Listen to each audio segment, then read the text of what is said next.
If you've never heard of Del Close, that means you're not a comedian, which is probably good news for you. He was like a living legend. Google him. He's done every interesting thing in comedy, in my opinion. Del taught me the whole concept of just being fearless. He took in a bunch of really smart, talented freaks. Oh, yeah, the cult of Del. It should be the Church of Del. Del, thanks for teaching me everything that I know. Not going for a cheap gag or a cheap joke. Thanks, honey.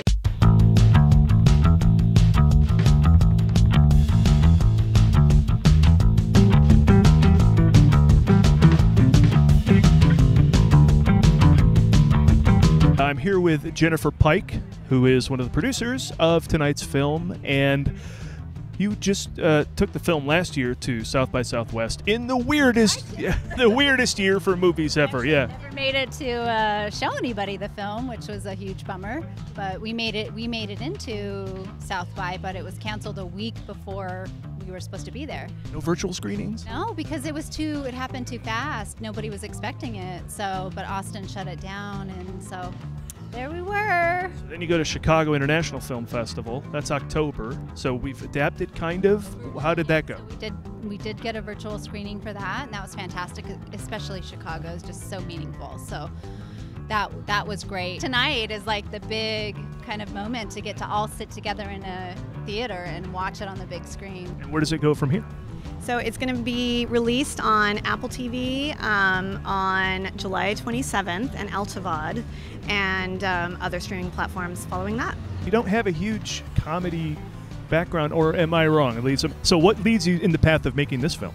Well, I was a documentarian, and my films were mainly pretty serious, like traditional kind of verite documentaries, but I was actually in Chicago making a documentary about teenage girls in prison, putting on a musical, very different. It's right in the lateral move, right? The Del Close. Move, one A to B. So the thing about being with those girls were they were so freaking funny and hilarious and like entertained each other and sang and rapped and joked like that, and it was and they were like sharp, funny, like you could put them on stage. So like it just got me thinking about like sort of how comedy is honed and what comedy is for. You know what I mean? Like if these girls who are having a really hard time are digging out humor out of it at this level, then it's got to be some kind of like maybe life support system. And I had always felt I was a comedy nerd kind of on the side and, you know, just like going to shows all the time. And I knew that it was something I needed,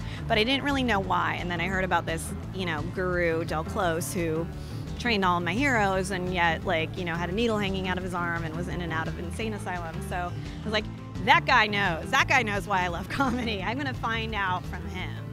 And I did.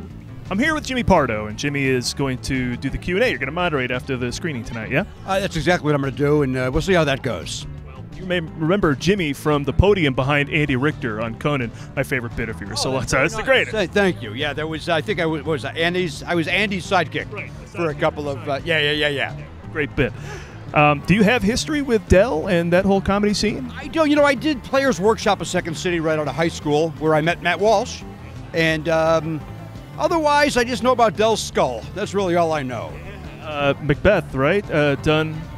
Put aside for productions of Hamlet, right? Do I have that right? I don't know much about Shakespeare. I find it to be overrated. It's old. It's old. You know what? It's old. Give me the young guys. Give me the young upstarts. I don't need to hear these classics. It's like the Schuyler Shakespeare, somebody newer and hipper. Why is there not a Shakespeare?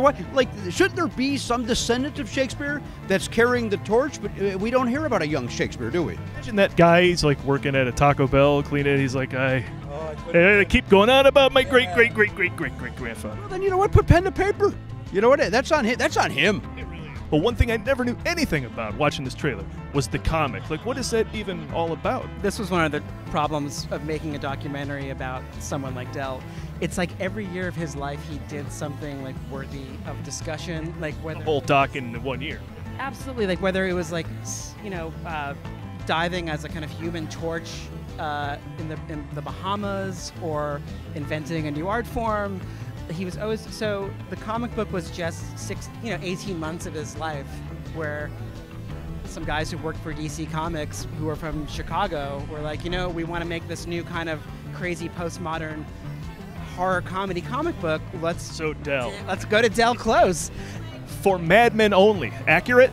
Accurate for Madmen only. And I was the DP on the additional scenes where we recreated the recreation scenes. I heard about that because it's a documentary, but then there's this narrative footage in the middle of it. Yeah, exactly, because you can't, he's not available. Is that the only way you could make this? It can't just be a normal doc because it's about Del Close, right? No, there's not enough material out there on him that you could put a film together. He was a improviser, so improvisers perform and then it goes away. Like there's not a lot of filming and taping of you see that more now, but back in the day, not so much. And a microphone back in the light booth, and you can't even hear what's happening on stage, probably something like that. Yeah, we totally had all that kind of footage. Yeah, it's ridiculous. So and he wasn't really famous. He was on the fringes. So he used a lot of his like bit roles and stuff. In what way does the author's use of the prison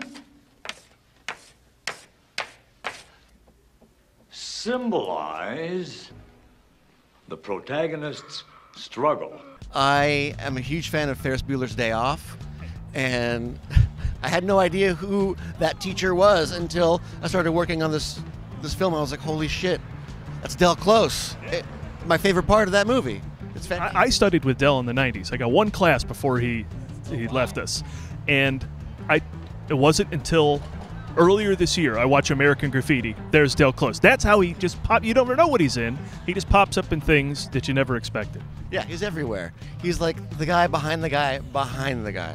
I'm here with Mara Coogie, who is the music supervisor on the film. She wore shades, so I'm going to wear shades. This is well, first of all, we haven't done one of these in a year and a half, right? So I don't care if it's on the street, I don't care if it's on a rooftop, in a ditch. It's good to be here, right? That's right. I agree with that, yeah.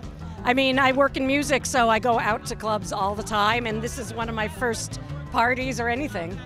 Let's start some shit. So why is your job more important than Jacques, the composer?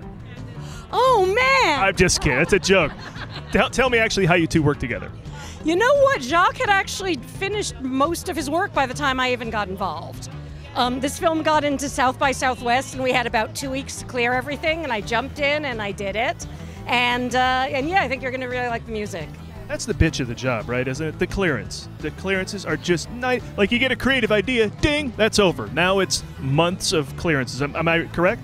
Yeah, I mean, I condensed the months of clearances into about 2 weeks, and I really appreciate all my music industry colleagues for helping make that happen. During COVID, there's probably people here you've worked on this entire film with and haven't met. Am I right? No. Yeah, and then trying to recognize them with masks on, but absolutely, Jacques, who did our music, everything was so remote, and so there's a lot of people I still don't even, like know in person. It takes a community to do this, and we had just the best people around us. So not even just like getting through COVID, but just getting through a film, just getting through making a film. Every film is like a mini COVID. Yeah. You just got to get through it. Like bob and weave, and it's like Del says, yes and, that's like what you say every step of the way, yes and, next. Were there any interviews you thought you were surprised to get, and or ones that you wish you had gotten? We pursue Bill Murray, which would have been amazing. Everybody pursues Bill Murray. No, and there was a minute where we were told he said he was gonna call back, so we hung on to that forever. And turns out he's on the golf course, right? Yeah, hey, everybody's you gotta make yourself happy in life, right? So that's his number one thing we could all learn from. What do you expect to take away from the story of this guy who has the craziest career of all time? I'm kind of excited to hear the story because I know legend of Del for so many years. So to get more information is like any documentary. I'm looking forward to learning. Has Matt shared stories with you? Like you talk about knowing Matt Walsh. Does he go, hey, get in class today? It's crazy, blah, blah, blah, blah. As long as he is my longest friend in show business, we don't speak. So he's shared no stories with me. So no. I found this very delightful. It's on him that he doesn't speak to you as much as he should. I say thank you, B. I'm going to call this a solid triple, this conversation. Well, let's not take it home. Let's just call it there. The third base coach is putting the brakes on us. Thanks, Jimmy. My pleasure.